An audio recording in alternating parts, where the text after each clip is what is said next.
अस्सलाम वालेकुम। मैं doctor Khwaja Tauseef Azhar. Corona virus से रिलेटेड दो वीडियोस पे आप लोगों का बहुत अच्छा रिस्पांस आया, जिसके लिए मैं बहुत शुक्रगुज़ार हूँ आप लोगों का। आज हम बात करेंगे कि क्वारंटाइन या लॉकडाउन की वजह से, जो घर में बैठने की वजह से जो मैदे और बड़ी आंत के मसाइल उठ जाते हैं। क्योंकि मेरे बहुत से मरीज़ मुझे जो हैं आजकल व्हाट्सएप पे कांटेक्ट में हैं, और वो मुझे बार बार यही बातें पूछ रहे हैं कि जी हमारे मैदे के ये मसाइल हो गए, हमारी बड़ी आंत के ये मसाइल हो गए। तो मैंने कहा क्यों ना इस पर एक वीडियो बना ली जाए ताकि आम लोगों को भी इससे बहुत फ़ायदा हो। क्योंकि मैं गैस्ट्रोएंटरोलॉजिस्ट हूँ, इसलिए मैदे और बड़ी आंत के मसाइल को ज़्यादा अच्छे तरीके से जानता हूँ। तो पहले जो मसला है जिससे हम शुरुआत कर सकते हैं वो है मैदे की सोजिश का मसला। मैदे की सोजिश का बेसिकली इसको गैस्ट्राइटिस कहा जाता है। अब होता क्या है कि आप क्वारंटाइन में हैं, लॉकडाउन में हैं, आप लोग मूवमेंट्स नहीं कर रहे, आप लोग बेड पे ज़्यादातर लेटे रहेंगे या कुर्सी पे बैठे रहेंगे, या फिर खाना खाने के बाद लेट जाएंगे। उसके बाद हमारी खुराक भी स्पाइसी है, जिसमें चिकनाई बहुत ज़्यादा है। उसके अलावा हैवी मीट है, जिसमें सब्जियां या फाइबर का इस्तेमाल बहुत कम है। तो उससे क्या होता है कि एसिडिटी हो जाती है मैदे में, और मैदे की सोजिश जिसको गैस्ट्राइटिस कहते हैं उसके एलिमेंट आना शुरू हो जाते हैं। तो ये सब बातें जो हैं मरीज़ को फिर तकलीफ़ देती हैं और वो फिर डॉक्टर से रजू करते हैं। अच्छा, इसमें अब आपको बताने की बात यह है कि पहली चीज़ तो ये मैंने आपको वजूहात सारी बता दी कि जिस वजह से मैदे की सोजिश हो सकती है। अब इसमें अलामात मरीज़ के साथ यही आती हैं कि उसको सीने में जलन, या सीने में ऐसे लगता है जैसे तेज़ाबियत सी है या ज़ख़म हुए हुए हैं। खाना खाते हुए उसको कभी तकलीफ़ होगी, कभी नहीं होती, किसी को होती है किसी को नहीं होती, ये उसकी सिवियरिटी के ऊपर है बेसिकली। किसी को खाना निगलते हुए तकलीफ़ होगी, किसी का खाना लेकिन खाना फंसता नहीं है सोजिश में। अगर सोजिश है तो खाना फंसेगा नहीं, फंसने का मतलब और बीमारियां हैं। अगर खाना फंसता है तो आप ज़रूर जो है ना अपने गैस्ट्रोएंटरोलॉजिस्ट से रजू करें, क्योंकि उसमें फिर एंडोस्कोपी करना एक बहुत ज़रूरी अमल होता है अगर खाना फंसता है तो। उसके अलावा इसमें जलन, गैस, तेज़ाबियत, ठीक है, और मैदे वाली जगह जिसे हम एपिगैस्ट्रिक कहते हैं उस जगह पे डिस्कम्फर्ट होता है। दर्द नहीं होता, डिस्कम्फर्ट सा होता है, यानी कैसे जैसे बेचैनी सी है, ब्लॉटिंग सी है, ठीक है। ये सारे अलामात आपको ज़ाहिर होंगे। इनको टेस्ट करने का तरीकाकार क्या है? इनको टेस्ट करने का तरीकाकार दो ही बेसिकली ही हैं। एक तो ये ब्लड टेस्ट है और दूसरा एंडोस्कोपी है, ठीक है। ब्लड टेस्ट में बेसिकली हम एच पाइलोरी एक ऑर्गेनिज्म होता है, बैक्टीरिया, जिसका हम पता लगा सकते हैं और उसको टेस्ट करके पता लगा सकते हैं। लेकिन वो क्योंकि नॉर्मल कोमेंसल होता है तो मोस्टली जो है 2/3 ऑफ द पॉपुलेशन के ऊपर वो 60-70% पॉपुलेशन में वो नॉर्मली प्रेजेंट होता है। तो इसलिए हम उसको ट्रीट नहीं करते जब तक कि वो सिम्टम्स ना कॉज कर रहा हो। लेकिन अगर वो सिम्टम्स कॉज कर रहा है तो फिर हम उसको ट्रीट ज़रूर करते हैं, या वो अल्सर कॉज कर रहा है तो फिर हम ट्रीटमेंट ज़रूर करते हैं। लेकिन अल्सर का पता जो है वो एंडोस्कोपी पर चल सकता है। कोई भी डॉक्टर आपको बोले कि जी आपको चेक करने के बाद आपके मैदे की सोजिश है, जी आपको आपको ये है, वो ज़रूर सस्पेक्ट कर सकता है। लेकिन 100% कोई डॉक्टर नहीं बता सकता कि जी मैदे में अल्सर है कि नहीं, except the only thing is endoscopy. कोई टेस्ट भी नहीं बताता, टेस्ट में सिर्फ ब्लड आ सकता है। वो ज़रूरी नहीं है कि अल्सर में आए, स्टूल में ब्लड आए, वो ज़रूरी नहीं है। कल्ट ब्लड जिसे हम कहते हैं, जो टेस्ट करके ब्लड पता चलता है, वो ज़रूरी नहीं है अल्सर में आए। वो कैंसर में भी आ सकता है, वो म्यूकोजल ब्लीड में भी आ सकता है। वो सुबह सुबह आपने ब्रश किया और ब्लड आया, आपने उसको निगल लिया, आपने स्टूल टेस्ट कराया, उसमें आ सकता है। आयरन खा टैबलेट्स जो ले रहे हैं उसमें आ सकता है। तो इसलिए एंडोस्कोपी ही वाहिद एक अच्छा ज़रिया है जो कि अल्सर को पता लगा सकता है। ये सिर्फ बताने की बातें इसलिए हैं कि पेशेंट को एजुकेट करना बहुत ज़रूरी होता है, वरना आजकल जो हैं वो हालात बहुत ज़्यादा ख़राब हैं इस मामले में। अच्छा जी, ये तो मैंने आपको तरीका बता दिया कि डायग्नोस करने का। लेकिन मोस्टली हम जो हमारी गाइडलाइंस कहती हैं गैस्ट्रोएंटरोलॉजी की, उसमें यही कहती हैं कि जब मैदे की सोजिश का सस्पिशन हो तो एंडोस्कोपी करने की ज़रूरत नहीं है आपको। एटलीस्ट कम से कम 2 महीने आप उसको ट्रीटमेंट देते हैं मैदे की सोजिश के लिए, जिसमें हमारे पास जैसे कि बहुत से लोगों को पता है ओमेप्राजोल, एसोमेप्राजोल, मल्टीपल नामों से आती हैं, क्योंकि मैं यहाँ पे किसी के ब्रांड का नाम नहीं ले रहा।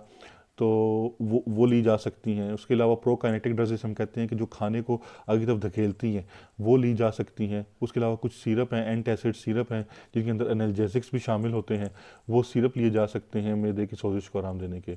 लेकिन मोस्टली इसका आराम आने में 1 to 2 वीक्स भी लग जाते हैं और 8 वीक्स तक भी जा सकता है।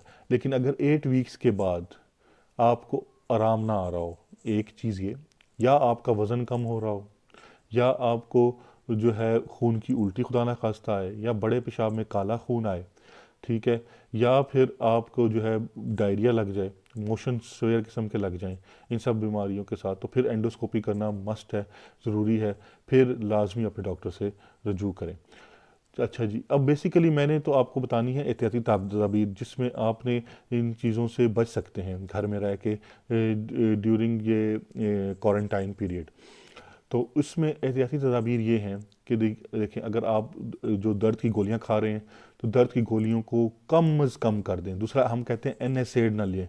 एनएसएड में जैसे कि आपकी डिक्लोफेनिक सोडियम आती है, जैसे कि लोगों की इबुप्रोफेन आती है, जैसे कि जो है मीफेनेमिक एसिड आती है, ये सारी जो ड्रग्स हैं, जैसे कि आपकी जो है ये निम्सोलाइड आती हैं, ठीक है, ये सारी ड्रग्स जो हैं ये मैदे का कबाड़ा कर देती हैं, ठीक है, मैदे का जो है वो बहुत ज़्यादा नुकसान पहुंचाती हैं। इसमें हम बेहतरीन हम ये हल यही कहते हैं कि अगर आपको पेन हो रहा है, आपके जोड़ों में पेन है, आपके कोई मसला है, तो पहली बात तो इसकी तशख़ीस कराएं प्रॉपरली रूमेटोलॉजिस्ट से या ऑर्थोपेडिक सर्जन से, जिसको भी आप फॉलो कर रहे हैं, और उसके बाद उस तशख़ीस के ऊपर उसका इलाज करें। दूसरी चीज़, अगर पेन किलर ही आपका इलाज है तो आप ऐसे पेन किलर लें जो मैदे पे कम इफ़ेक्ट करते हैं।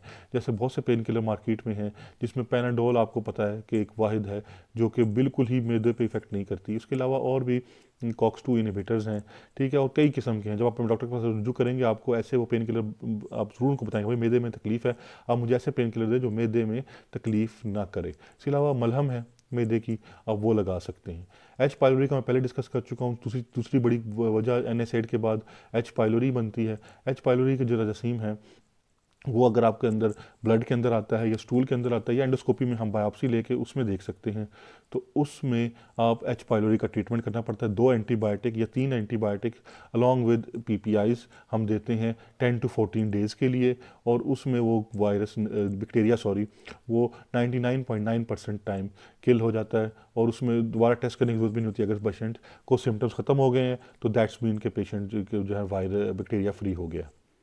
थर्ड चीज़ जो है वो इसमें आपको जो है वो जो खुदा न खास्ता कोई लोग जो कि नशे के आदी हैं, अल्कोहल के या स्मोकिंग के, उनको चाहिए कि जी अल्कोहल और स्मोकिंग को क्विट करें, ठीक है, ताकि ये मैदे की सोजिश और बड़ी आंत की सोजिश उनकी ठीक हो जाए। वरना अगर वो ये लेते रहेंगे, साथ मेडिसिन भी लेते रहेंगे, तो उससे कोई उनकी मैदे की सोजिश और उस पर फ़र्क नहीं पड़ेगा। चौथी चीज़ डायबिटीज़ या ओबेसिटी या मेटाबॉलिक सिंड्रोम है। इन लोगों में क्या होता है, इन लोगों में गैस्ट्रोप्रेसिस हो जाता है। गैस्ट्रोप्रेसिस क्या होता है कि जो मैदे की आप समझ लें मसल्स हैं वो कमज़ोर हो जाते हैं, उससे मूवमेंट्स कम हो जाती हैं। खाना ज़्यादा देर मैदे में रहता है, जहाँ 4 घंटे रहना होता है वहाँ पे वो 6 से 8 घंटे रहता है। उससे मैदे में वो ज़्यादा ज़्यादा सोजिश करता है, क्योंकि जितनी ज़्यादा एसिडिटी होती है उतने ज़्यादा वो मैदे में मसले मसाइल शुरू होते हैं, और मैदे में खाना बदहज़मी सी और ये सारा कुछ। उसमें भी प्रोकाइनेटिक्स हम ड्रग्स देते हैं, पीपीआईज देते हैं, और इस तरह की और ड्रग्स हैं जिसमें हम करते हैं। लेकिन उसमें सबसे बड़ी चीज़ ये है कि शुगर वाले मरीज़ को अपनी शुगर बहुत अच्छी कंट्रोल करनी चाहिए, फिज़िकल एक्टिविटी पे बहुत अच्छा ध्यान देना चाहिए। चौथी चीज़ वो लोग हैं जो कि स्पाइसी फूड, आप अपने डाइट में स्पाइसी फूड को कम करें, पेप्सियों को कम करें, ठीक है, चिकनाई को कम करें, और उसके अलावा मिठाइयाँ कम करें। ये सब चीज़ें जो है नुकसान पहुंचाती हैं। इसके अलावा आटा जो है आजकल हम लोग वाइट फ्लोर या मैदा लेते हैं, ये भी नुकसानदेह है, इससे भी परहेज़ करें जितनी हो सकती है, ठीक है। आटा जो है गंदम का लें या चावल का आटा लें या मकई का आटा, ये आटे जो हैं आपके मैदे को नुकसान नहीं पहुंचाते। उसके अलावा जो चीज़ें आपको नुकसान दें वो तली हुई चीज़ें हैं, जैसे कि मुरगन ग़िज़ाएँ हैं, पकौड़े हैं, समोसे हैं, इन चीज़ों से लाजमी अवॉइड करें, ठीक है। उसके अलावा जो है बड़ा गोश्त, जिसे हम रेड मीट कहते हैं, रेड मीट से ज़रूर अवॉइड करें। अगर लेना है तो उसके साथ फाइबर, सब्ज़ियाँ जो हैं और सलाद वगैरह, एक प्लेट पहले सलाद लाजमी खाया करें, उससे ताकि मूवमेंट ज़्यादा अच्छी हो आपकी मैदे की और बड़ी आंत की, ताकि ये आपके प्रॉब्लम्स स्टेसिस वाले वो ना हो। और उसके अलावा जो जो परहेज़ है उसमें बेसिकली आपकी जो अंडरलाइंग डिजीज़ हैं उनको कंट्रोल करना है। जैसे ब्लड प्रेशर का मरीज़ है तो ब्लड प्रेशर को लाजमी अच्छा कंट्रोल करे। जैसे शुगर का मरीज़ है तो अपनी शुगर को बहुत अच्छा कंट्रोल करे, क्योंकि अगर आप इन चीज़ों को कंट्रोल नहीं करेंगे तो तब भी आपकी जो मैदे के मसाइल हैं। फिर जो आखिरी चीज़ जो इसमें मैं स्ट्रेस करना चाहता हूँ वो लाइफस्टाइल मॉडिफिकेशन। आप अपनी लाइफस्टाइल को बड़ा अच्छा मॉडिफाई करें। वो कैसे मॉडिफाई कर सकते हैं कि जैसे आप खाना खा के फ़ौरन लेटे नहीं, आप बैठे रहें कम से कम 30 to 60 मिनट्स। आप बैठें, चलना भी उस टाइम ज़रूरी नहीं है और लेटना भी ज़रूरी नहीं है। बैठें, उसके बाद आप रेस्ट करें, क्योंकि आपकी सारी ब्लड सप्लाई उस टाइम मैदे की तरफ और बड़ी आंत की तरफ चली जाती है, और इसलिए की ब्लड सप्लाई आपके मसल्स को उनको नहीं होती। तो इस वजह से उस टाइम चलना फिरना भी सही नहीं होता और उस टाइम लेटना भी ठीक नहीं, क्योंकि लेटने से खाना वापस खुराक की नाली की तरफ आता है। तो उसके अलावा 3 से 4 घंटे तो बिल्कुल लेटना नहीं है। बैठने के लिए कम से कम 30 से 60 मिनट बैठें और उसके बाद वॉक करें। ठीक है जी। और हमारी सुन्नत के हिसाब से भूख रख के खाना खाएं। Basically small meals, frequent meals जो हैं ये बेस्ट है मैदे के लिए। जैसे कि आप 4 4 घंटे बाद थोड़ी सी कोई स्नैक्स ले लें, कुछ थोड़ा सा और कुछ चीज़ ले लें, लेकिन लें हेल्दी चीज़ें, थोड़ी थोड़ी लें और में भूख रख के लें। उससे आपके ये मैदे के प्रॉब्लम्स इस क्वारंटाइन में, लॉकडाउन में नहीं होंगे। तो अपना ज़रूर इस लिहाज से ख्याल रखें, क्योंकि जितना आप ज़्यादा खाएंगे इस क्वारंटाइन में, आपकी फ़िज़िकल एक्टिविटी कम है तो फ़िज़िकल एक्टिविटी को बढ़ाएं।